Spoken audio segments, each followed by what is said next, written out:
안녕하세요. 정보가 세상을 바꾼다 인포뱅크입니다. 이번에 전해드릴 내용은 이번 시련에 무너질까입니다. 여러분의 구독과 좋아요는 저에게 많은 도움이 되오니 구독과 좋아요 많이 눌러주시기 바랍니다. 그러면 시작을 해보겠습니다. 지금 이번 주제는 우한 코로나에 시진핑의 중국몽 무너질까에 대해서 좀 자세히 알아보겠는데요.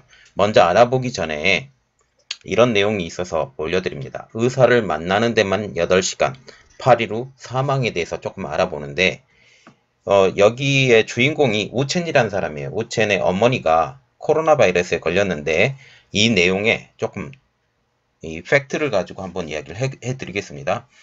지금 우첸의 어머니는 병원에 도착해서 의사를 만나는 데까지만 8시간이 걸렸다고 합니다.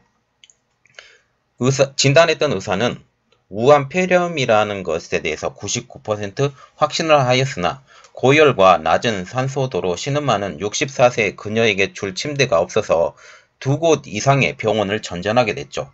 그리고 다른 병원까지도 전전하게 됐는데 이게 한 7일 정도 됐어요. 7일 정도 전전하게 됐습니다. 아무데도 갈 곳이 없었어요. 그런데 지금 1월 25일, 7일째 되는 날 그녀의 어머니는 의식을 잃게 됐습니다. 그리고 우 씨는 길거리에서 어머니를 돌아가시게 할 수 없어서 집으로 돌아왔거든요. 집으로 돌아온 그 다음날 그녀의 어머니는 사망을 했습니다. 그리고 지금 현재 중국인도 불신하는 중국 정부가 되겠는데요. 타임즈에 의하면 이 질병이 시진핑 주석의 국가 프로젝트와 국민을 안전을 지키겠다라는 약속하는 정부를 불신한다고 전하고 있으며 또한 경직된 하향식 규제에 대해서도 실체를 보여주고 있다고 말을 하고 있습니다. 우리가 눈여겨봐야 될 거 경직된 하향식 규제입니다. 이 위에서 내리꽂는 하향식 규제 때문에 이게 큰 문제가 된다. 이것에 대해서 제가 하나를 가지고 또 이야기를 다시 나누어 드릴 테니까 그 내용을 좀 기다려 주시기 바랍니다. 그래서 지금 보시면 이 하향식 규제 때문에 중국 정부의 대응이 늦었어요. 그래서 지금 보시면 중국 정부는 이번 바이러스의 정체와 위험성에 대해서도 오랫동안 숨겼죠. 거의 한 달 이상 숨겼습니다. 이 한 달 이상 숨겨서 그럼에도 불구하고 대응을 했죠. 그런데 이 대응이 늦게 대응했다는 거죠. 늦게 대응하면서 15개 도시에 걸쳐서 5천만 명이라는 사상에 유례없는 검역을 실시하기 시작했고 국가의 모든 기관을 총동원하게 된 것입니다. 그래서 지금 중국 정부는 10일 만에 1000개의 병상 병원을 건설하였고 10억 위안, 약 1억 4,200만 달러를 이 재정에 풀었다라는 겁니다.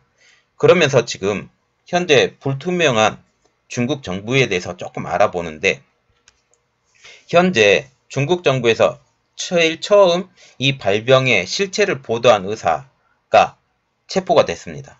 그리고 그는 이 병에 걸려서 죽었죠. 그러면서도 중국 공산당은 이미 병의 확산을 막으려는 간부들에 대해서 홍보하기 시작했어요. 이게 무슨 말이냐? 의사는 체포했지만 다시 이것에 대해서 대응을 하기 시작했잖아요. 이 대응을 하면서 우리 정부는 이렇게 병의 확산을 막으려고 하고 있다. 이것에서 홍보하기 시작을 했습니다. 그리고 지금 가장 크게 문제가 되는 게 일당 통치잖아요. 근데 일당 통치가 현재 발전의 원동력이라고 시진핑 주석이 이전에 이야기했던 내용에 대해서 한번 알아보겠습니다. 2017년 가을에 시 주석은 베이징 인민대회장에서 연단에 올라 중국의 일당 통치가 독립을 지키면서 발전을 앞당기고자 하는 국가들을 위한 옵션이라고 지금 얘기를 했다라는 거죠. 여기서 보는 것은 일당 통치가 독립을 지키면서 발전을 앞당기고자 하는 국가들. 이게 뭐예요? 공산주의 국가들이죠.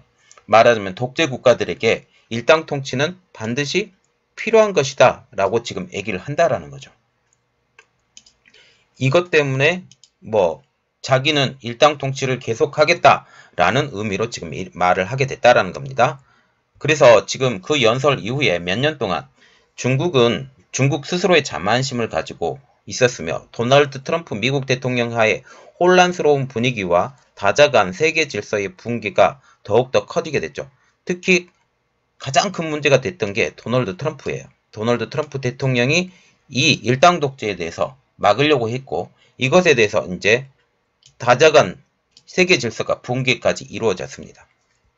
그래서 이번 코로나 사태는 중국이 원하는 권위주의를 흔드는 위협으로 다가오게 됐다라는 거죠.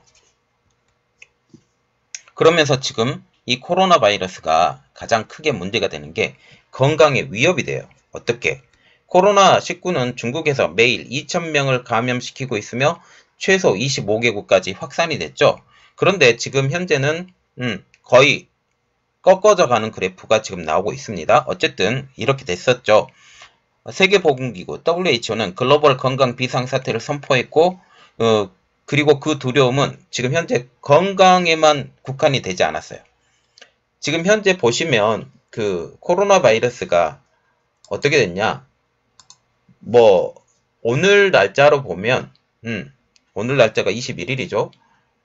총 확진자가 76,204명, 사망자가 2,247명, 그리고 회복한 숫자가 18,192명인데 지금 보시면 회복한 숫자가 지금 충분치 않아요. 말하자면 현재 6만 명이 회복되지 않고 있다는 게 가장 큰 문제입니다.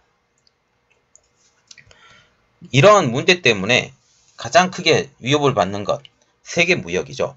세계 무역은 이제 중국의 14조 5,500억 달러 경제에 달려있고 중국 경제는 시진핑으로 통합된 불투명하고 권위주의적인 정권에 의해 통치되고 있습니다. 시진핑 주석은 마오쩌둥 이후에 중국 어느 지도자보다도 더 많은 권력을 축적해 왔는데 이게 문제가 됐습니다. 이러한 시진핑의 영향으로 홍콩에서의 시위, 미중 무역전쟁, 그리고 현재 전개되고 있는 코로나19로 인한 건강위기 등으로 이게 문제가 계속 터져가고 있다는 거죠. 그러면서 우리가 알아봐야 될 것은 성장 시대에 있어서는 괜찮았던 중국의 공산당 단일 통치에 대해서 알아보면 수십 년 동안 중국의 공산당의 단일 통치는 단기적인 위기와 장기적인 도전에 직면했을 때 이를 극복하는 중국 정치 시스템의 우수한 성과라고 인정을 하게 됩니다. 그러나 문제가 생겼죠. 이러한 위기 상황에서 문제가 생겼는데 물론 이 우수한 성과에 대해서 조금 알아봐야 되겠습니다. 수천 마일에 달하는 고속철도 건설, 부족하지만 수억 명 사람들에게 가난 해결 등등에 대해서 가장 큰 우수한 성과였다는 거죠. 맥킨지는 보고서에서 2022년까지 5억 5천만 명의 중국인들이 중산층으로 분류될 수 있을 것이라고 예상하고 있었지만 지금 현재 이 같은 좋은 이야기는 코로나19에서 나타났듯이 시진핑 주석 통치 하에서 악화되고 있다는 게 지금 타임지의 지적입니다. 그리고 공산국가로서 중국과 그 성장 배경을 보면 중국은 소련을 제치고 역사상 가장 오래 지속되고 있는 공산국가이고 이러한 공산국가로서 중국이 존재할 수 있었던 가장 큰 이유, 시장 경제 수용, 상당한 권력을 지방과 도시에 이양했기 때문에 가능했다고 지금 타임지에서 말을 하고 있는데 이를 통해서 중앙정부는 적지 않는 권력을 포기한 것입니다. 지방의 당 간부들에게는 지방 경제 활성화시키도록 보조금을 받는 생산수단을 마련하는 등의 결정을 하도록 격려를 했고 그 결과 중국은 부흥과 발전을 이루었지만 역으로 지방 상사들이 영향력을 다투고 부패로 번창했던 작은 금융기관과 권력들의 네트워크가 되었다라는 겁니다. 이 상황에서 시 주석이 등장을 했어요. 시 주석은 당시에 평판이 좋지 않았습니다. 시 주석은 지방 관료로 시작을 해서 결국 중국 최고 지도자로 올랐는데 당시 시 주석은 여러 권력 기관의 절충안이었던 것뿐이죠. 그의 권력체제 기반 부족으로 당 원로들은 그가 유순하고 통제하기 쉽다고 믿게 만들었습니다. 세계 지도자들은 그가 오랫동안 기다려온 경제 및 사회 계획을 추진하기를 희망했는데 그러나 이들 모두 틀렸다라는 겁니다. 그러면서 시 주석이 등장 이후에 더욱더 강해진 집권 능력에 대해서 보면 시 주석은 집권 이후에 중국의 원기 회복이라는 자신의 차이나 드림, 말하자면 중국 농몽을 발표를 했고 이후 중국을 세계의 중심의 위치로 올린다라는 포부를 밝혔죠. 시 주석은 서구식 시장 경제 수용하기를커녕 경제에 대해서 국가 통제 강화, 그리고 관료들 S맨으로 채웠다라는 겁니다. 이를 통하여 당으로 힘을 집중하는 열기가 중국 사회 전체로 스며들게 하였고 기자들에게는 마크시스트 뉴스 가치 추구라는 지시를, 그리고 예술가들에게는 국민과 사회주의 봉사에 대해서만 작품을 하라는 강요를 하게 됐다는 거죠. 또한 시 주석은 그의 개인화된 앱을 9천만 명이나 되는 공산당원 모두에게 배포를 하게 됐습니다. 그러면 시 주석이 가치로 삼는 것, 그게 무엇일까요? 당에 대한 충성심을 바탕으로 중국을 지배하고 있는 한족을 황금시대로 회복시키는 유일한 중국 정체성을 만드는 것이 가장 큰 가치로 세웠죠. 런던 대학의 중국 연구소장인 스티븐 창 교수는 시진핑은 근본적으로 중국, 특히 한족의 중국을 다시 위대하게 만들기 위해 역사적인 임무를 가진 한족 우월주의다라고 말을 하고 있습니다. 이렇듯 한족 우월을 만들기 위해서 시 주석이 한 것은 중국 신장 위구르에서 일어났던 조직적인 강제 수용, 이 지역을 100만 명 이상의 위구르 이슬람 교도들과 다른 소수 민족들이 불법적으로 억류되어 있는 캠프들로 얼룩진 먼지투성이의 광장으로 변모를 시켰죠. 이 지역의 급진 이슬람의 분쟁으로 시작된 것이 이데올로기 재교육 프로젝트의 장으로 변질시키게 됐다는 거죠. 실크로드의 캐러반이 한때 여행했던 항로에서는 정교한 감시기구가 인공지능으로 움직이고 있습니다. 말하자면 1대1로의 그 라인을 따라서 정교하게 AI, 말하자면 그 CCTV로 모든 걸 다 감시하게 된다는 거죠.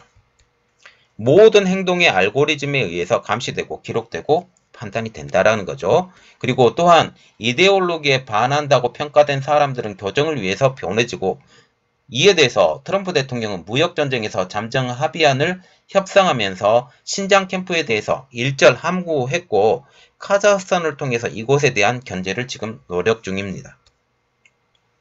그러면서 지금 트럼프 대통령과 이 간극이 멀어지고 있잖아요. 그러면서 급격히 분리되고 있는 미중 관계를 한번 보면, 베이징과 워싱턴 관계가 정상화된 지 40년 만에 두 나라는 급속도로 갈라지고 있습니다. 트럼프 대통령 하에서 미국은 자국 기업들과 세금, 관세, 징벌적 투자 억제를 통해서 공급망을 중국으로부터 분리시키고 있죠. 이러한 이유가 서구 투자자들에게 다른 곳을 바라보게 하는 원인이 됐습니다. 미국은 현재 화웨이를 핵심 인프라에서 제외시키고 동맹국들에게 같은 조치를 취할 것으로 촉구하고 있는데, 미국 대학들에게는 중국 연구자들이 스파이 행위를 한다고 의심하고 있으며 반중국 메커니즘에 빠져들게 하고 있고, 조시 W 부시와 오바마 정부를 일관했던 낙관론은 이것을 통해서 대부분 사라지고 비관론으로 지금 바뀌게 됐다는 겁니다. 그래서 지금 중국은 독자적인 제국으로 키우려고 노력을 하고 있죠. 현재 중국은 대미 의존도를 줄이면서 독자적인 제국을 키우려고 하는 게 이것 때문입니다. 이것은 카자흐스탄에서 지금 얘기가 나왔는데, 중국몽이라고 불리는 일대일로를 통해서 유라시아와 아프리카에 걸쳐서 중국의 연결망을 구축하려는 대규모 프로젝트라는 거죠. 또한 Made in China 2025 중국 제조 2025를 통해서 중국을 반도체, 항공우주, AI, 로봇 등 실리콘밸리가 장악하고 있는 전략 산업의 전면에 중국 제품을 내세우기 위해서 이런 중국 제조 2025를 앞으로 내세우고, 중국 정부는 심지어 모든 주정부에 3년 안에 외국산 컴퓨터 장비를 제거하라고까지도 지시를 했습니다. 그런데 이런 미국의 견제도 중국이 왜 건재하냐? 현재 러시아의 협력 때문입니다. 그래서 미국은 러시아에게 중국과의 협력을 끊어라 라고 지금 얘기를 하고 있는데, 지금 러시아는 중간에서 선을 타고 있죠. 또한 1대1로를 통해서 아시아, 아프리카, 유럽 및 중동 국가들이 베이징의 궤도로 끌어들이려고 하고 있죠. 미국은 현재 61개국에 화웨이의 배제를 요구하고 있지만 일본, 호주, 뉴질랜드만이 이를 수용을 했습니다. 그런데 이렇게 어려운 상황에서, 미국만이 싸우고 있는 어려운 상황에서 이번에 우한 폐렴으로 불리는 코로나19, 신종 코로나 바이러스에 바뀌어버렸어요, 환경이. 그 내용을 보면 코로나19 우한 폐렴에 대한 중국의 대응은 중국에 대한 의심을 많이 일으켰습니다. 현재 WHO는 중국 여행 금지는 필요하지 않을 것이라고 하지만 미국 등 12개국은 입국을 엄격히 제한한 상황이고 현재 지금 보시면 40개국 이상이 지금 엄격하게 얘기하고 있다라고 말을 하고 있는데 이것에 대해서도 제가 정확한 내용을 알아보고 여러분들에게 알려드리도록 하겠습니다. 제가 이렇게 하나씩 만드는데 이런 것들이 다 지금 노란 딱지가 붙어갖고 여러분들에게 좋은 소식을 전해드리기가 어려운데 계속 만들어 드리고 있습니다.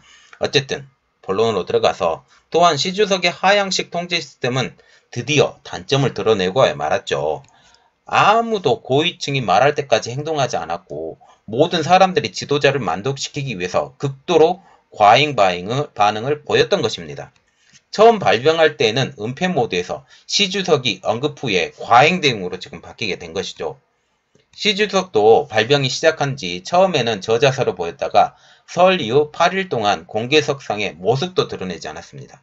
이에 중국 전역에서 공포는 반향적인 분노로 섞이고 있었고 후베이성에서는 우한 출신을 배척하고 다른 지방에서는 후베이성 출신을 기피하기도 했습니다. 그러면 우리가 가장 결론적으로 봐야 될 거, 이번 우한 폐렴에 대해서 시진핑의 중국몽은 무너질까? 이 내용이 가장 중요한 내용인데 무너지지는 않을 것 같습니다. 그러나 이번 위기는 시주석 휘하의 정치력 집중이 중국 사회를 얼마나 허약하게 만들 수 있는가에 대해서 입증하게 됐고 이번 문제는 그것을 깨지기 전에 무엇을 견뎌낼 것인가 하는 것에 대해서 다시 한번 생각하게 하였다라는 것입니다. 물론 이번에 우한 폐렴 때문에 시진핑의 시진핑 주석이 꿈꾸던 세계 1위는 조금 시간이 뒤로 물러난 상태입니다. 물론 1위가 될 것 같지도 않고요. 그런데 지금 시진핑 주석이 했던 드라이브 정책들이 많이 뒤로 물린다라는 거죠. 중국 제조 206도 마찬가지고 1대1로도 마찬가지고 이 모든 것들이 그렇다라는 겁니다. 자, 그래서 이러한 것들을 통해서 시진핑 주석이 가장 크게 생각했던 것들이 망가져가고 있다라고 생각을 합니다. 이번 내용은 여기까지였고요. 저의 내용이 여러분들에게 많이 도움이 되셨다면 구독과 좋아요 그리고 알림 설정까지 좀 부탁드리겠습니다. 감사합니다.